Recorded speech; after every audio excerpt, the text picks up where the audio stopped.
All right, old school NBA fans, self-researched, NBA facts. Got another video for you. As always, thanks to anybody who watches my videos, subscribes to my channel. I really appreciate it. In this video here, one I find kind of funny and very interesting at the same time. I kind of knew this a while back, but I put this together kind of in the new format. So going back to 1951, I believe that's what it was, 74 MVPs. A lot of centers and power forwards. I mean, just so many of them. The Bill Russells, the Will Chamberlains, Dave Cowens, Bob McAdoo, Kareem. These guys are just getting a lion's shares of the MVPs. Bob Pettit. The list goes on and on. There's just so many bigs that were winning MVPs. Even lately, Nikola Jokic, Joel Embiid, Giannis, and all these bigs are winning MVP. I think Shaq won one, Elijah won one, Robinson won one. You know, Moses Malone won 3. A bunch of bigs won MVPs. But there were 28 wing players, which it's funny because it's almost like it's a three-way split between wings, power forwards, and centers.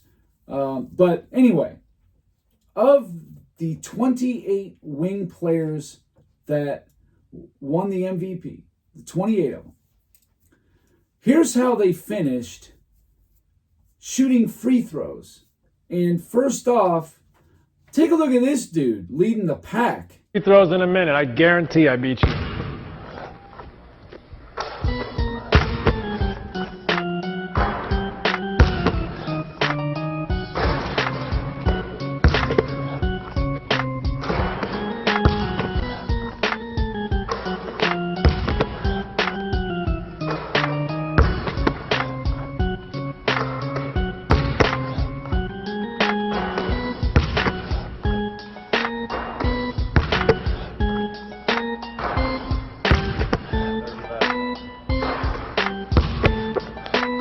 Whoops.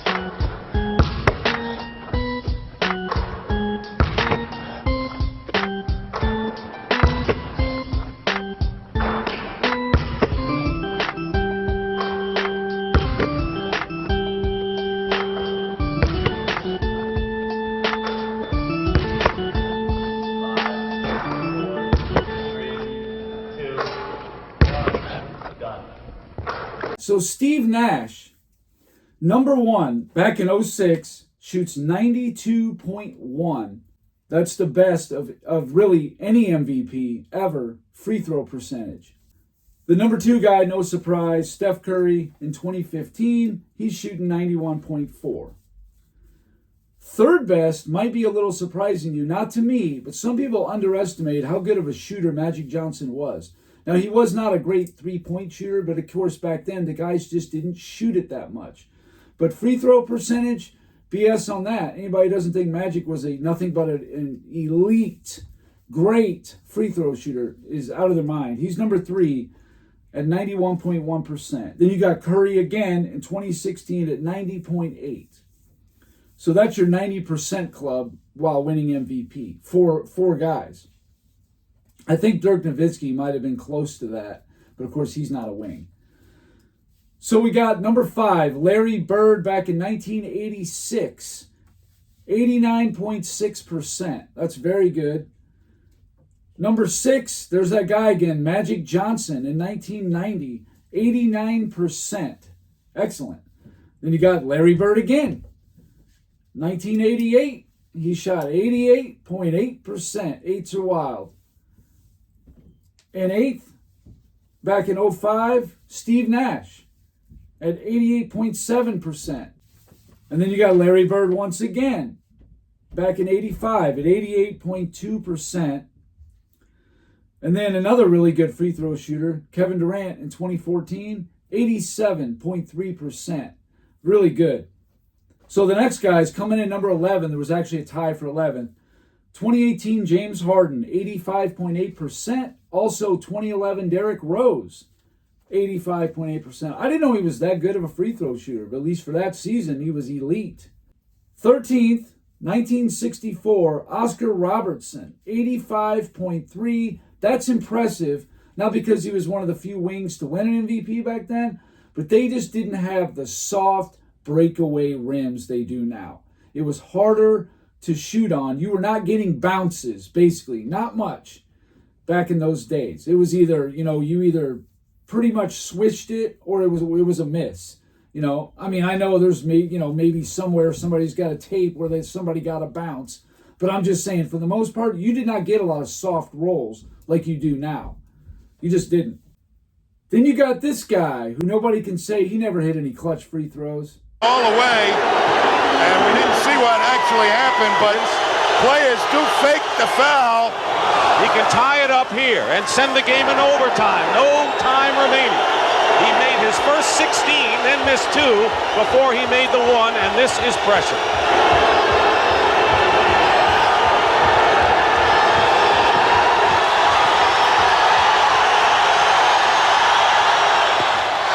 Overtime in game 2 of our best of 5 first round NBA playoff.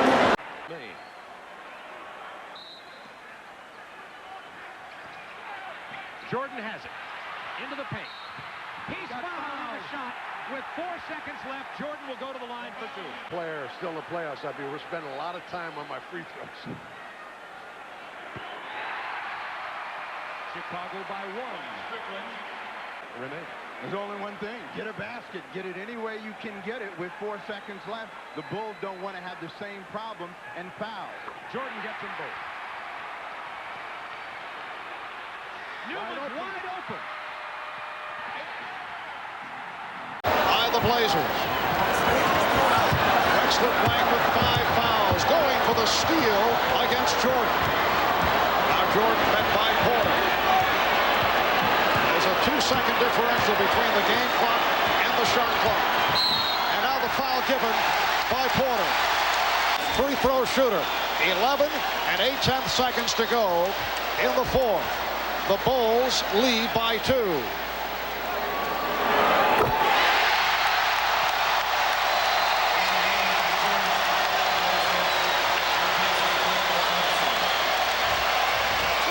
Chicago 96, Portland 93. The Blazers do not have any timeouts left. Portland placing 2 players down the floor to try and get a quick hurry-up offense going after this free throw. 4-point Chicago lead. Drexler was checking, thought there might have been a timeout remaining. Here's Kersey for 3. Paxson with the rebound. Yep, Michael Jordan, very good clutch free throw shooter. 14th, 1991, Jordan shot 85.1%. That's good. That's in the top half of the 28. 15th, Magic Johnson, 1987, shot 84.8%. And rounding off number 16, unbelievably, I would not have guessed this, Russell Westbrook in 2017, 84.5%. I mean, Russ actually was a good free throw shooter. Really good. Michael Jordan again, 1988, 84.1%. These are still good percentages. Let's not kid ourselves. These are good, solid percentages. It's not elite level like, 87, 88 and up. But mid-80s, oh yeah, that's terrific. That's a very, very good free throw shooter. So the 18th place, 2008, Kobe Bryant, 84% even. 19th was Jordan again in 96. He shot 83.4%. In 92, Jordan, in 20th place, 83.2%. He's pretty consistent right around that range. Then you got in 21st place, 1957, Bob Cousy at 82.1%. Again, whenever these old guys are able to shoot a high percentage like this, it's to me, it's even more meaningful. Because I bet like Bob Cousy at 82.1, I bet he would have shot probably 84, 85% if he was shooting on today's rims. I'm just saying, I believe that. I really do. 22, rounding it out, in 2001, Allen Iverson shot 81.4%. So then, you got this guy. Another game. If that guy can't make foul shots, then he's the weak link. He's the guy that you foul. Weak link, because at the end of the game, when you're playing at that level, you come down to the last 30 seconds or the last minute of the game. If that guy can't make foul shots, then he's the weak link. He's the guy that you're fouling. No. That's a weak link, you know, because at the end of the game, when you're playing at that level, you come down to the last 30 seconds or the last minute of the game. If that guy can't make foul shots, then he's the weak link. He's the guy that you foul. Mr. LeBrick himself. First 23rd in 1981, you got Dr. J at 78.7%. 24th, Michael Jordan's last year on the Bulls, 1998, he shot 78.4%, which was definitely low for his standards, very low. And then you got LeBron James, 25th place. LeBron James in 2009 shot 78%. In 26th place, you got LeBron James in 2012, shot 77.1%. Then in 2010, in 27th place here, you got, you guessed it, LeBron James, 76.7%. And then, last but not least, in 28th place, 2013, LeBron James. Can you believe it? 75.3%. So of the 28 wing players who won the MVP, he's got the bottom 4 in free throw shooting. And I can already hear the LeBron fanboys. What are they going to come back with? They're going to say, oh, well, look at Jordan. He had the lowest three-point percentage on there. Like, yeah, that's true. Number one, he didn't shoot much. But you're not going to be moved by that. You don't care. You're just going to look at this and be like, whatever. Free throws is universal. That's the one thing that is universal throughout. Now, the one thing I'll come back and say, though, is before probably the early 90s, the rims were a little tighter. They just were. They did not have the breakaway rims yet. It was late 80s. I want to say right in the very early 90s is when they changed that. But in the later years, you know, like the 50s, the 60s, maybe even into the mid-70s, the rims were much harder to shoot on. They were not as clean, not as soft as they are today. And I believe the guys would have had a little bit better percentage. Maybe like, you know, a couple percent. That's all I'm saying. Nothing dramatic, but a couple percent. But even still, yeah, Jordan had the lowest three-point percentage of the wing MVPs. Agreed. But he didn't have the 5 lowest. You know, he won 5 MVPs. No, he didn't have the 5 lowest. In fact, Jordan also had one of the 5 highest. He's at like 42.7. I think it's 5th or 6th among wing MVPs for three-point shooting. But anyway, getting off topic. This, to me, should definitely be looked at as a major flaw. When somebody's looking at, you know, comparing resumes and what they call cherry picking, is like, this is a glaring flaw. You're the worst free throw shooter of any MVP, and not only any MVP, but you're the bottom 4 of any wing MVP. Kind of embarrassing, actually. I know he is kind of close to Dr. J, to 24th place. He's about 0.4% away. But even still, like all 4, dude, that's crazy. I mean, it just is. The only people he's beating out in MVPs is like, you know, the centers, the big guys, the Wilt Chamberlains, the Shaquille O'Neals, you know, those kind of players. You know what I mean?